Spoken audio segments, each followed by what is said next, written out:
We're going to go to the media for questions for John Ryder and the team. Mike. Congratulations on a great performance. How bad did that nose hurt, and is it broken?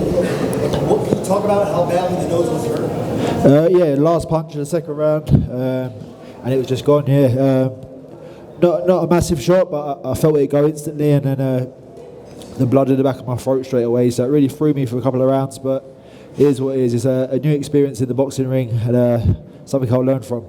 Is it broken? I think so. Yeah.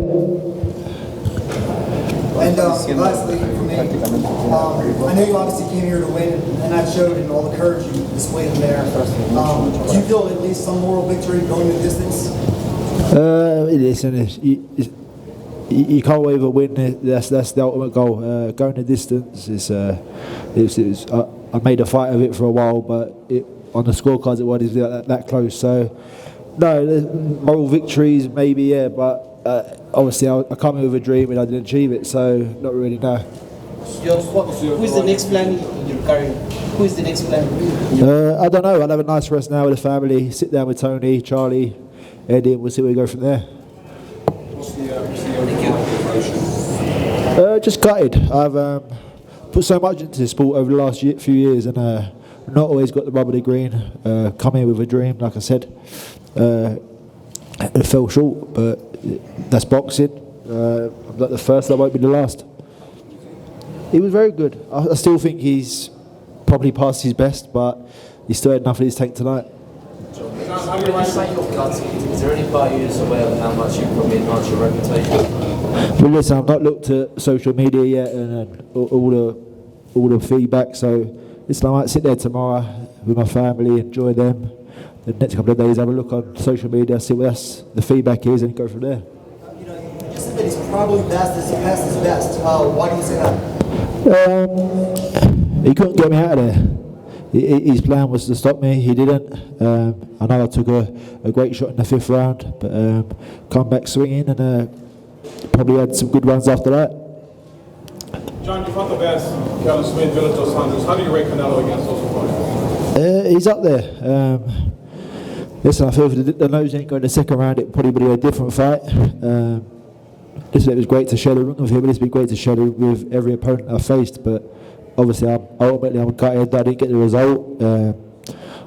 Sat here looking like an absolute victim, with nose in plaster. But listen, I've dared to do, and I've come up short. So obviously, the overriding thing is that I'm gutted, but I'll have a good rest now. Sit down with Tony, Eddie, Charlie, and see where we go from there. You're the 8th British opponent Alvarez has beaten. Do you think you did the best of all? Listen, I need to watch it back. I lasted 12 rounds. That's the cherry on the cake, I suppose. When you were hurt in the drop, how did you come back so well? Because you did really well in the round straight after. How did you get through that? It's all that time I spent with Nigel Benn. Just thought, what would Nigel Benn do? Just, he'd come out swinging. So he'd probably knock him out though. I didn't do that, unfortunately. But listen, I'm in the gym around great fighters, former idols. So I can really pull from the best in the business. John, over here. Do you have any regrets about tonight's fight? No regrets, no. Just getting caught with that punch in the second round. I feel like it could have been slightly different moving forward. It took me a few rounds to regroup and readjust. But a great corner, kept me calm, kept me in the fight, and I'm just happy that we live to see another day and fight another fight. John, you said before that you might think about whether you box on after that tonight. Yeah, I think so. Got a lot of enjoyment out of that fight, although I got a busted nose. Ultimately, though, I'll sit down with the team and the family and just evaluate. I thought, it's a fantastic performance. I think that once his confidence grew in the fight, he grew in the fight. And I thought the back half of the fight, I thought he was very competitive. I thought he won a couple of rounds in the back end of the fight. I thought Sal looked a bit tired as well. It was a decent pace.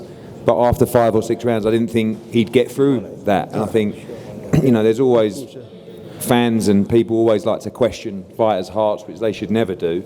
But what we saw tonight was a fighter with lots of heart. And not just lots of heart, someone that was prepared to fight back, not just try and survive, but was prepared to stand and trade and I thought he boxed really well, and it was surprising. I think early on in the fight, obviously if the nose would have been different, but once he started believing in himself, I thought he was effective in the fight, and to come back and make it competitive in the latter stages was incredible, considering the punishment and the damage that he took to his nose. John, Yeah, lots of options. I mean, look, I think the first thing is a rest.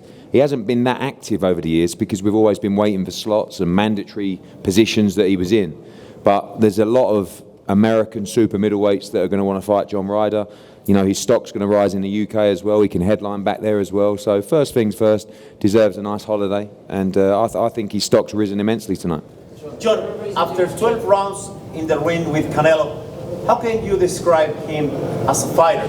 And as well, how can you describe this night in Guadalajara? Listen, he's a great fighter, great tactician. You can see he's always downloaded data from the early rounds and just setting traps in the middle rounds and just really executing. So he's a fantastic fighter, but I knew that coming into this. Mexico has been unbelievable to me this week. Made me feel so welcome. Genuinely has felt like home. If anyone wants me to headline a show here again, I definitely would. And yeah, it's been great. The people have really embraced me, took to me. So yeah, it's been fantastic. This one is for Eddie Hearn, please. Yeah. How can you describe this warrior? He looks like a Mexican, like sometimes. All my respect. How can you describe him? Very proud of him. Very proud of him, and the job that Tony and the gym and Dan Lawrence has done. The conditioning is everything. When you're that fit, he could have done another 5 rounds tonight. Sal looked tired as well. It was a warm night. There's a lot of pressure on him. But to come back into the fight after looking like it was a one-sided fight in the first 6 rounds to making the back half competitive at least was he should be very proud of himself, and he proved that he's a world-class fighter. Last question, guys, because I think we need to get John away. You talk a lot of time that you think you deserve this chance since the fight against Canelo, but how do you feel the fights after that gave you the experience to give this performance? Yeah, I mean, obviously after the Callum Smith fight, I was gutted and COVID come about, so it was a real inactive 2 years for me. But I got some good fights last year with Danny Jacobs and Zach Parker, so stood me in good stead for this fight. After the years of COVID, 1 fight a year for 2 years, and then having 2 fights last year, 2 good wins. It was great to start off the year with that goal in mind, and yeah, I just want to finish the year strong now. Deck, last question. Is there a reason you stood up in between rounds? Yeah, I just felt like when I sat down, I couldn't really get my breath. Seltzer had the towel in my mouth. I just couldn't get a good breath in, so I decided to stand. All right, ladies and gentlemen, great performance, John Ryder. Canelo's ready to see him now.